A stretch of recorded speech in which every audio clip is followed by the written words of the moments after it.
Hello student, class 10th maths का sample question paper solve कर रहे हैं। तो देखिए स्टार्ट करते हैं इसका सेक्शन ए से। तो सेक्शन ए आपका ऑब्जेक्टिव टाइप क्वेश्चंस है। तो सबसे पहला जो क्वेश्चन है आपका ट्रायंगल चैप्टर में से है। तो यहाँ पे आपको एक ट्रायंगल बना के दिया हुआ है और ए बी डी के पैरेलल दिए और बी डी ई एफ के पैरेलल गिवन है और आपको ऑप्शंस में से बताना कौन सा ऑप्शन करेक्ट है। तो देखिए जब भी एक ट्रायंगल हो और लाइन पैरेलल हो, जैसे मान लो ये एक ट्रायंगल है, ए बी सी एक ट्रायंगल है, ठीक है, और ये डी ई लाइन इसके पी सी के पैरेलल है। तो यहाँ पे बेसिक प्रोपोर्शनल थ्योरम लग सकती है। जो लाइन पैरेलल होगी उसके ये लाइन इस लाइन के पैरेलल है ना, तो जो बची हुई दो लाइन है ये वाली और ये वाली, इसमें क्या होता है कि ये जो पैरेलल लाइन है इस लाइन को दो पार्ट्स में डिवाइड करेगी, ए डी और बी डी। तो इनके जो रेशो होते हैं ए डी और बी डी का रेशो, ऐसे ए ई और ई सी का रेशो इक्वल हो जाता है। ये होती है बेसिक प्रोपोर्शनल थ्योरम या फिर थेस थ्योरम, ठीक है। या फिर आप ऐसे भी लिख सकते हो, ए डी के साथ पूरा ए बी ले लो, जैसे या तो आप A D upon B D लेके इसका ए ई अपॉन ई सी ले लो, या फिर आप इसका ए डी और फिर ए बी लो, पहले ए डी फिर पूरा ए बी, ऐसे इसका पहले ए ई और फिर इसका ए सी, इसका पहले ए डी फिर ए बी, फिर ऐसे इसका ए ई और इसका ए सी। तो ये भी इक्वल हो सकते हैं, ये भी बेसिक प्रोपोर्शनलिटी है, ठीक है। तो सेम हमें यहाँ पे भी करना है। ए बी अगर डी ई के पैरेलल है, ए बी डी ई के, तो देखो ये डी ई लाइन इस लाइन को डी सी और बी डी, डी सी और ए डी, ऐसे सी ई और ई बी। या फिर मैंने आपको बताया डी सी के साथ पूरा ए सी ले लो, पहले डी सी फिर ए सी, फिर सी ई के साथ पूरा सी बी ले लो, ठीक है। तो ये हमने बेसिक प्रोपोर्शनल थ्योरम लगा दी जब लाइन पैरेलल हो। सेम ऐसी एक और लाइन पैरेलल गिवन है, ये वाली एफ ई डी बी के। तो देखो अब की बार एफ ई और डी बी, तो या तो आप एफ ई और डी बी कौन से ट्रायंगल में आ रहा है, इस वाले ट्रायंगल में, सी डी बी में, है ना, सी डी बी।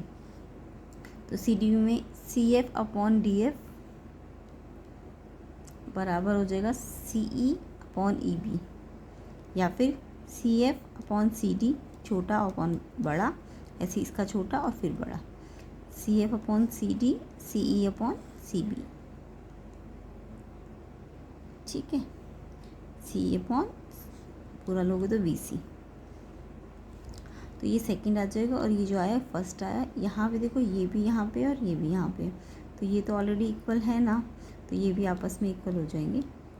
तो जब डी सी अपॉन ए सी को इक्वल करोगे C F upon D C के, तो क्रॉस करो डी सी स्क्वायर और ए सी इंटू सी एफ, और ये आप देखो कौन से ऑप्शन में, D C square C F into A C, ये आपका डी ऑप्शन है, ठीक है। तो इसका आंसर डी ऑप्शन होगा। तो ये क्वेश्चन सबको समझ आ गया होगा कैसे हम बेसिक प्रोपोर्शनल थ्योरम लगाते हैं। नेक्स्ट क्वेश्चन देखते हैं। If the product of zero of the polynomial, ये पॉलिनोमियल मिस्टेक से आपको क्यूबिक दे दिया है जबकि क्वाड्रेटिक है। तो आपको बोला कि प्रोडक्ट ऑफ जीरो जो है वो 4 है, आपको ए जो मिसिंग है वो फाइंड करना है। तो यहाँ पे देखो क्वेश्चन हमारा ये होना चाहिए था, A x square minus 6x plus 11। अब यहाँ पे आपको जीरोस का प्रोडक्ट दिया है। अच्छा, जीरोस क्या है, अल्फा और बीटा, इनका प्रोडक्ट होगा minus B by A.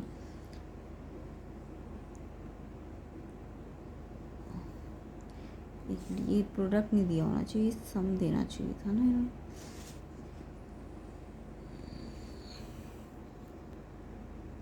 Actual में क्वेश्चन मिस प्रिंट है, तो ये क्वाड्रेटिक है क्योंकि, तो ये आपको सम दिया हुआ है जीरोस का। तो सम ऑफ जीरोस क्या है, minus B by A.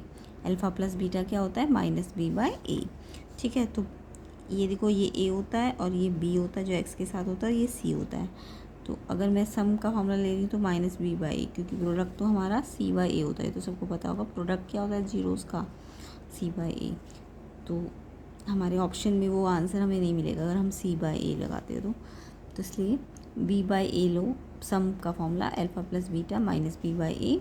B क्या है आपका, -6 है, तो यहाँ भी माइनस है और बी का भी -6, और ए क्या है जो एक्स स्क्वायर के साथ है, ए ही है ये तो, है ना। और ये आपको सम गिवन है क्वेश्चन में 4, तो यहाँ से क्रॉस मल्टीप्लाई करोगे 4a और ये माइनस माइनस प्लस 6, ए निकालना है आपको, तो 4 को डिवाइड में ले जाओगे तो ए की वैल्यू आ जाएगी 3/2। डी ऑप्शन आपका करेक्ट होगा इसका, ठीक है, 3/2। डी ऑप्शन आपका आंसर सही है। क्वेश्चन नंबर 3 देखते हैं। In triangle A B C angle A दिया है, एंगल बी 3x है और सी वाई है। आपको एक और वैल्यू दिया है 3y - 5x थर्ड है। एंगल बी फाइंड करना है। तो सबसे पहले एंगल ए बी और सी जब तीनों दिए होते हैं एक ट्राइंगल में, तो उनका एक आपको प्रॉपर्टी बताया कि सम एंगल सम जो होता है 180 होता है। तो पहले तो हम एक इक्वेशन तो हमें ऑलरेडी दे रखी है बना के, बट एक हम ट्राइंगल की प्रॉपर्टी लगाएंगे। इन तीनों का सम 180 होता है। तो यहाँ पे हमें ए बी और सी दिया है, तो हमने एंगल सम प्रॉपर्टी लगाई a + b + c, x + 3x + y कितना होता है 180। तो x + 3x 4x हो जाएगा और y = 180। और एक इक्वेशन आपको ऑलरेडी दी है, ध्यान रखना इस इक्वेशन में पहले y है फिर x है। तो पहले आपको x को x के नीचे लिखना है और y को y के नीचे। तो x वाला तो नेगेटिव है ना, -5x है और फिर +3y = 30। तो इसे आपको सही से अरेंज करना है, x को x के नीचे y को y के नीचे। तो ये सेकेंड इक्वेशन आ गई। अब आपको दो इक्वेशन जब भी हो x और y में, तो एलिमिनेशन मेथड लगाते हैं हम। तो यहाँ पे एलिमिनेशन में या तो 4 और 5 को मल्टीप्लाई कर दो क्रॉस में, या फिर y वाले कोफिशिएंट 1 और 3, इसके आगे 1 है और इसके आगे 3 है। तो इसे ये वाला 3 जो है यहाँ मल्टीप्लाई हो जाएगा और ये वाला 1 यहाँ मल्टीप्लाई हो जाएगा। तो या तो x वाले करो चेंज क्रॉस कर दिया करो, या फिर y वाले कोफिशिएंट। मैंने y वाले कर दिए क्योंकि वो ज़्यादा ईजी है। तो ये इसका जो 3 है वो इधर वाले से मल्टीप्लाई होगा और इसका जो 1 है वो नीचे वाले से। तो इस पूरी इक्वेशन को 3 से मल्टीप्लाई करो और इसको 1 से। तो 3 को इससे करोगे तो 3 4 जा 12x, 3 5 1 जा 3y, 3 को 180 से करो 540, ऐसे 1 को करोगे तो एज इट इज़ आ जाएगा। अब देखो y अगर कैंसिल करनी है, ये सेम आ गए ना, तो ये तो दोनों प्लस के, तो अभी तो कैंसिल नहीं हो पाएंगे, तो इसलिए साइन चेंज करना पड़ेगा नीचे वाली लाइन का। तो प्लस है तो माइनस, माइनस है तो प्लस, प्लस है तो माइनस। अब ये तो कट जाएगा y वाला टर्म, x वाला देखो ये भी प्लस का और ये भी प्लस का है, तो प्लस प्लस प्लस 17x हो जाएंगे। ये प्लस का 540 और ये माइनस का 30 है, तो ये 510 बचेंगे। x निकालना है तो 17 को डिवाइड में ले जाओगे, तो ये डिवाइड करोगे तो 30 आ जाएगा। तो x की वैल्यू 30। आपको एंगल b निकालना है, तो एंगल b क्या है 3x, तो 3 × x, x कितना है 30, तो 90 डिग्री आ जाएगा। y भी अगर फाइंड करना होता है तो आप किसी भी एक इक्वेशन में, या तो इस वाले में या इस वाले में x की वैल्यू रख दोगे, y निकल जाएगा। बट ये आपसे पूछा नहीं, आपको सिर्फ b पूछा था जो कि 3x है, तो x की वैल्यू रखी, तो 90 डिग्री इसका आंसर है। तो ऑप्शन नंबर डी आपका इसका करेक्ट होगा। Next question, the graph of the equation. पहली इक्वेशन ये और दूसरी ये, और आपको पूछा ये कैसे ग्राफ बनेंगे, परपेंडिकुलर होंगे, पैरेलल होंगे, कोइंसिडेंट होंगे कि इंटरसेक्टिंग होंगे। तो देखो इसके लिए हमें जब ऐसा चेक करना हो तो हम क्या करते हैं, ये जो लाइन है और ये जो लाइन है, इसका हम ना रेशो निकाल के देखेंगे इनके कोफिशिएंट्स का। तो पहली लाइन में ये इसकी जनरल फॉर्म है x + by। इस c को चाहे आप यहीं रहने दो चाहे इधर ले जाओ, अगर इसको यहाँ ले गए तो दूसरे वाले को भी यहाँ ले जाना पड़ेगा। तो मैंने तो इसको +9 से इस साइड ले गई, तो -9 हो गया, और ऐसे ये +12 है तो -12 हो गया। अब देखो ये a1 है, ये a2 है, जो x के साथ होता है वो a1 और a2, y के साथ जो होगा वो b1 और b2 होगा कोफिशिएंट्स, और c1 c2 ये होंगे। तो इनका रेशो निकालो 6/3, इसका -2, माइनस को इग्नोर मत करना, -2/-1, y मत लेना, सिर्फ इस कोफिशिएंट्स के रेशो लेने हैं, -2/-1, ऐसे ही c1/c2, ये -9/-12, ये आपका कैंसिल हो गया, 3/4 आएगा, ये माइनस माइनस कैंसिल हो गया, और ये 2/1। तो आपको दिख रहा है ये वाला रेशो इसके इक्वल आ रहा है, बट ये वाला नहीं आ रहा है। तो आपका a1/a2 b1/b2 का इक्वल आ रहा है, बट c1/c2 के नॉट इक्वल आ रहा है। तो ये जब ऐसा हो, शुरू में इक्वल हो और बाद में नॉट इक्वल, तो पैरेलल लाइंस होती है। अगर सारे इक्वल होते तो कोइंसिडेंट होती है, और अगर शुरू वाला ही नॉट इक्वल होता है तो इंटरसेक्टिंग होती है। तो अभी तो ये वाला इक्वल है बट ये वाला नॉट इक्वल है, तो पैरेलल है। बी ऑप्शन इसका करेक्ट है। क्वेश्चन नंबर 5 देख लेते हैं।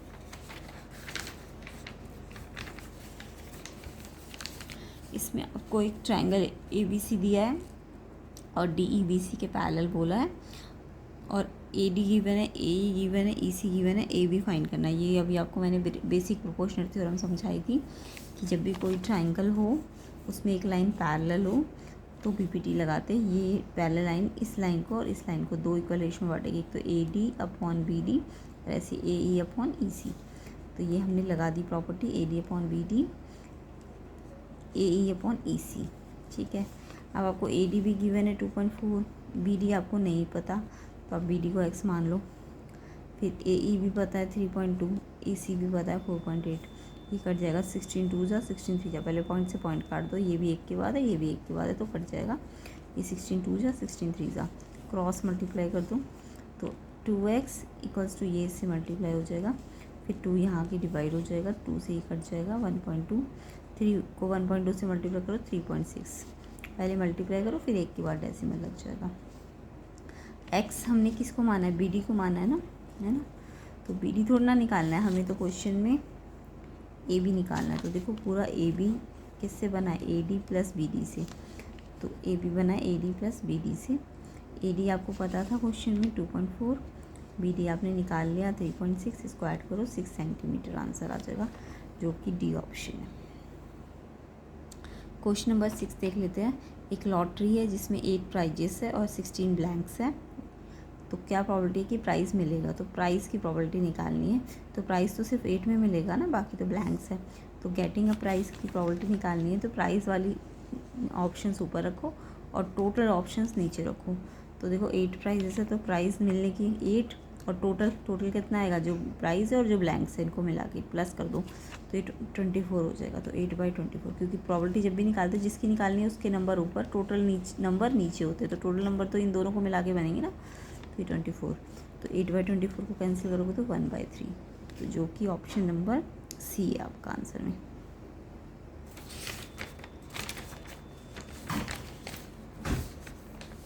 इसके बाद नेक्स्ट क्वेश्चन आपका ट्रिग्नोमेट्री में से है। इफ़ 2 cos 3 थीटा 1 है तो थीटा की वैल्यू फाइंड करनी है। तो सबसे पहले तो आपको 2 cos 3 थीटा आपको 1 दिया है, तो आप क्या करो, ये जो cos वाली टर्म है उसको तो यहीं रहने, तो ये 2 नंबर वहाँ ले जाओ तो डिवाइड में चला जाएगा। अब ये cos थीटा है ना, और यहाँ नंबर है, तो आप इस नंबर को भी cos की टर्म में लेके आओ। तो आपको टेबल याद होना चाहिए, हाफ कौन सी cos की वैल्यू पे होता है, क्योंकि यहाँ cos है तो इस नंबर को भी आप cos की टर्म में लेके आओगे। तो हाफ नंबर cos कितने एंगल पे होता है, हाफ नंबर cos 60 डिग्री पे होता है, ठीक है। तो अगर यहाँ साइन होता तो इस हाफ को साइन, हाफ कब होता, साइन 30 पे, ये तो सबको याद होना चाहिए ट्रिग्नोमेट्रिक टेबल में।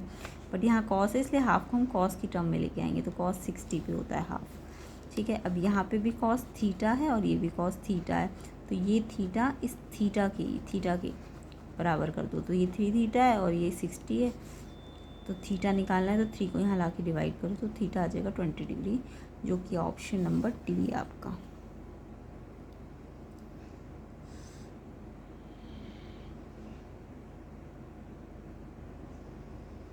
ऑप्शन नंबर डी आपका 20 डिग्री है। नेक्स्ट क्वेश्चन नंबर 8 देखते हैं। इन अ डाटा एल आपको 40 गिवन है, एच आपको 15, F1 7, F0 3, F2 6, आपको मॉड फाइंड करना है। तो आप मॉड का फॉर्मूला लगा दो। मॉड का फॉर्मूला स्टैटिस्टिक में सबको आता होगा, L plus F1 minus F0 upon 2F1 minus F0 minus F2, ये मॉड का फॉर्मूला होता है, इनटू H होता है साथ में। पहले इसको पूरे को एक साथ मल्टीप्लाई करना है और फिर L के साथ प्लस करना है। अभी सारी वैल्यू रखते जाओ। L आपको 40 गिवन है, F1 आपको 7 गिवन है, F2 आपको F0 आपको 3 गिवन है, फिर 2F1 7 है, F0 3 है और F2 6 है ना। और इनटू में H आपको गिवन है क्वेश्चन में 15, तो ये भी रख दिया हमने। अब इससे पहले इसे सॉल्व करोगे तो 7 माइनस 3 4, 2 7 जब 14 माइनस 9 5 बचेगा, इंटू 15, पहले कैंसिल कर दूँ, 5 3 ज़ा 15, 4 3 ज़ा 12 और लास्ट में 40 से प्लस कर दो, तो ये 52 मॉड आ जाएगा आपका, ठीक है। तो 52 आपका ऑप्शन नंबर सी में है। नेक्स्ट क्वेश्चन नंबर 9 देखते हैं। एक ट्राइंगल ABC है और DEF ट्राइंगल है, और आपको बोला है कि ये रेशो इक्वल है AB का DE के साथ और BC का FD के साथ, और आपको पूछा है कि अगर ये रेशो इक्वल है तो कौन सा एंगल किस एंगल के इक्वल होना चाहिए। तो देखो हमें ट्राइंगल, हमने ABC बना लिया और एक हमने DEF बना लिया। अब हमें ना देखना पड़ेगा कि ट्राइंगल का नेम हम कैसे लिखें ताकि हम उसके कॉरस्पॉन्डिंग पार्ट इक्वल कर सकें। तो सबसे पहले तो देखो आपको रेशो कौन सा इक्वल दिया है, AB के साथ आपको DE दिया हुआ है इक्वल टू BC के साथ आपको FD दिया हुआ है, ठीक है। AB के साथ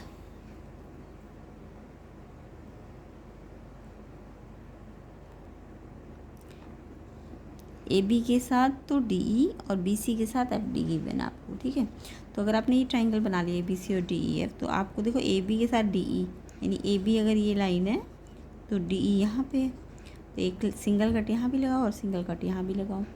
फिर ऐसी बी सी और एफ डी, बी सी और एफ डी, तो बी सी पे डबल कट लगाओ तो डी एफ पे भी डबल कट लगाओ, ठीक है। तो इसके साथ इसका रेशो है और इसका इसके साथ रेशो है।